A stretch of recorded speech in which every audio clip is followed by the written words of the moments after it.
வணக்கம். மூல நட்சத்திரக்காரர்களுக்கு இந்த மாசி மாதம் எப்படி இருக்க போகுது அப்படின்றத பார்ப்போங்க. எதையும் சாதிக்கக்கூடிய திறமை வளரக்கூடிய ஒரு மாதமாக இந்த மாதம் அமையுதுங்க.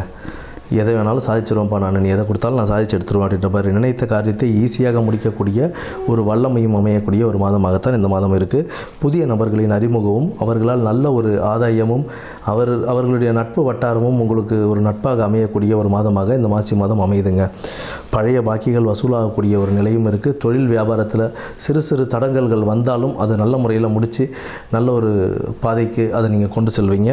அதில் எந்த ஒரு ஐயமும் இல்லை. வீட்டில் சுப நிகழ்ச்சிகள் நடக்கக்கூடிய வாய்ப்புகளும் உண்டு. குடும்பத்தில் அமைதியும் மகிழ்ச்சியும் நிலவக்கூடிய ஒரு வாய்ப்புகள் அமையுதுங்க இந்த மாதம்.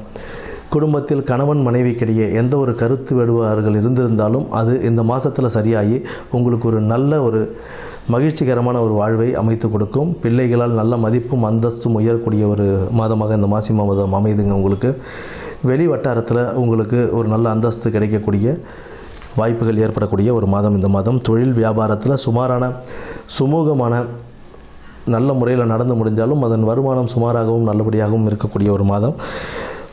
வீண் அலைச்சலும் மனக்கசப்புகளும் ஏற்படும். அந்த எல்லாத்தையும் பொருட்படுத்தாமல் அதை டோன்ட் கேர் அப்படின்னு விட்டீங்க அப்படின்னா நீங்கள் உங்கள் உடல் ஆரோக்கியத்தையும் நல்லபடியாக பார்த்துக்கலாம்.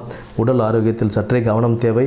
மருத்துவர்கள் ஆலோசனைப்படி நல்ல மருந்துகளை எடுத்து இயற்கை உணவுகள், அதாவது நம்ம ஆரோக்கியமான உணவுகளை எடுத்து உடல் ஆரோக்கியத்தை பேணி காக்க வேண்டியது மிகவும் அவசியம். இந்த மாதத்தில் உடல் உபாதைகளுக்கான வாய்ப்புகள் உண்டு. அதை தவிர்த்து கொள்ள உடல் நலனில் அக்கறை தேவை.